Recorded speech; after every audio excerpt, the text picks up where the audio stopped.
Hey, it's Tom from Tom's Toons. In this video, I'm going to show you how to take apart this old OMC for Johnson and Evinrude motors control box. It's got a lot of stuff going on here, a lot of places for cables to hook up, and I'm going to show you how to unhook it so you can set yourself up for success when it's time to hook it back up on your new console or after you've laid your new floor on your pontoon boat.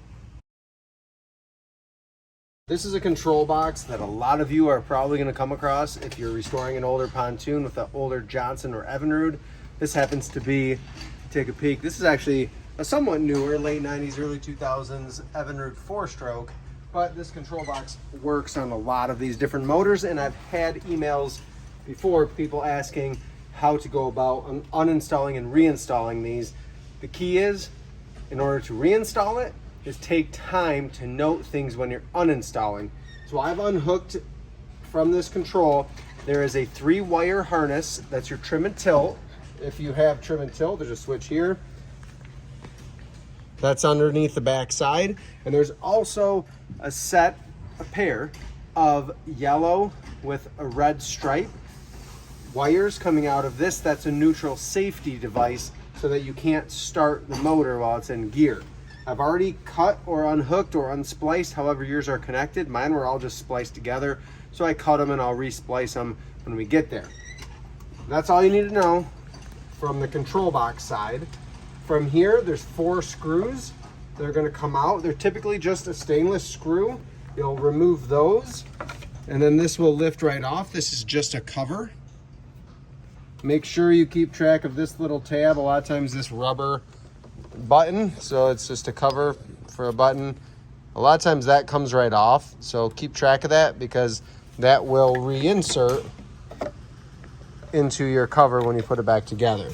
So don't lose that. Once you get your screws out, as long as everything's freed up, you might have to go in and cut some zip ties. That's a possibility. But if there's enough slack in the system, you should be able to wiggle this right out of your dash, and it's going to expose the guts. So the unique thing about this control box is it could be used on a lot of different motors depending on push and pull for throttle and shift. You have 4 different anchor points for your shift throttle cables. Something to make note of. It is overwhelming a little bit to start, but if we make note, we're going to be just fine. So here's what I do. Making sure I'm in neutral. So the first one to move when I shift is going to be my shift cable. When I go into reverse, it's still the first one to move. So this side hasn't moved at all. What that tells me is that this is my shift cable here. If I advance my throttle only, so I push that button and I move the throttle only, my shift doesn't move at all, but my throttle cable does. It gets pushed. So again, that's something to note. Same thing if I throttle in reverse, the only cable to move is that throttle cable. So that's the other way to test it. I'm either gonna shift and the first one to move is my shift cable, or I'm gonna go throttle only by pushing that button in, and the one to move, the only one to move would be my throttle. So what I've done already on this, I go ahead and I put an S here on my cable. I put it in a couple spots in case it wears off. And then I also put an S for shift on this bracket area here. I put a no over here. Nothing goes on that. Likewise, on the back side, I'm going to take my Sharpie and I'm going to put a T on a couple spots on the cable, a big T here, and then I'm going to do a no here. Next, to get my cable out, there's a little pull pin. So this is basically a brass post that goes through and holds that cable in place, the end of the cable. And the way that this mechanism works, my cable, this is the end of my cable. This is the sheathing portion. So I lock the sheathing in place with this barrel and this mechanism here, and that allows the cable to move inside of the sheathing. And that way, when I push here, it's going to advance the throttle in the engine by pushing the throttle forward on the other end of the cable. There's another mechanism just like this on the motor side that locks the sheathing in place there, and that way the cable can move freely between and shift the motor, throttle the motor, etc. We're not going to even touch the motor side in this video because all we're doing is unhooking this so we can pull it out. We'll reinstall a new console, and then you'll follow all these steps in reverse to put things back together. Nothing should have moved, nothing should have changed. Everything will hook right back up and go. As long as you always remember, keep it in neutral the whole time.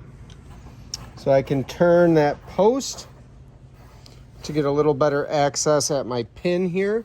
You can see the little pull pin, cotter pin.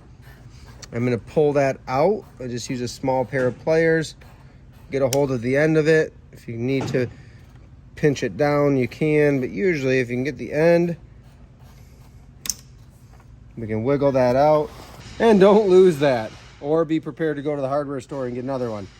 Now I can free this brass pin, and what I do is as soon as I pull that baby out, I stick it right back in that same hole, and I put that little pin right back in.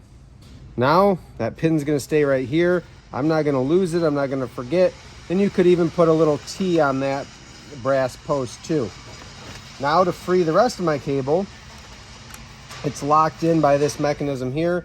I'm gonna take a 3/8 inch socket, and you might need a Phillips head screwdriver on the other side, just a Phillips number 2, just a little machine screw. It's a nylock nut, so it's going to be a little harder to get going, at least at first, take off. I take that bolt right out, and that's going to allow this locking mechanism to come out. When this cable is locked in place, you'll see this gray piece here. That's what this bracket was holding. This brass bracket was holding this in place so it couldn't turn. When I remove it, I can now turn that bracket, and that allows my cable to lift right out of there. So we're gonna keep that in there. We're gonna put this brass bracket right back in place, and we're just gonna hand tighten this machine screw. And again, that's all gonna stay right there. It's not going anywhere, that can't come out.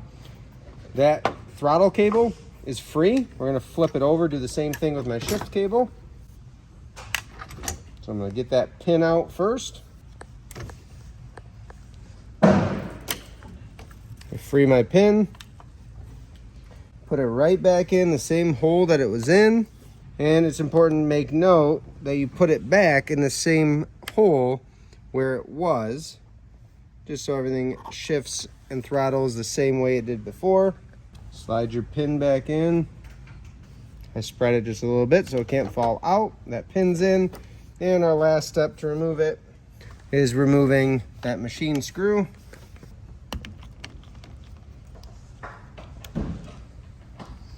And again, you can see this brass piece has this locked in place so it can't turn.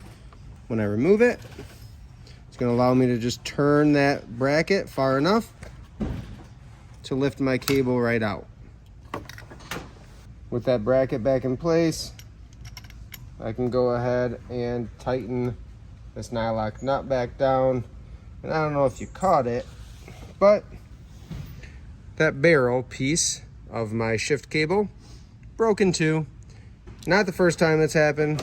It's gonna happen again. This is not something that I would super glue. Basically, it fits on the cable here. There's a little groove that's carved in, and this piece used to fit in like so, but that's not something you want to goof around with or have break on you in the future. So we'll be replacing that shift cable, if not both the cables. But it's just something you're gonna come across on occasion when you're working on older boats, whether it's Johnson and Evinrude or Mercury. Same thing can happen there as well with those plastic fittings. With that aside, my control box, like I said, my yellow and red striped wires were cut. I'll resplice those in. And my trim and tilt wires I cut as well, and I'll resplice those to the corresponding colors too. This control box is out. Everything is labeled, so I know where everything's hooking back up. When I'm done, I'm ready to keep taking this boat apart, get the new console on, new shift cable in, and then we'll piece it all back together following what I labeled here. Just repeat the same steps in reverse to get your control box installed back into your console or into your new console. Thanks for watching.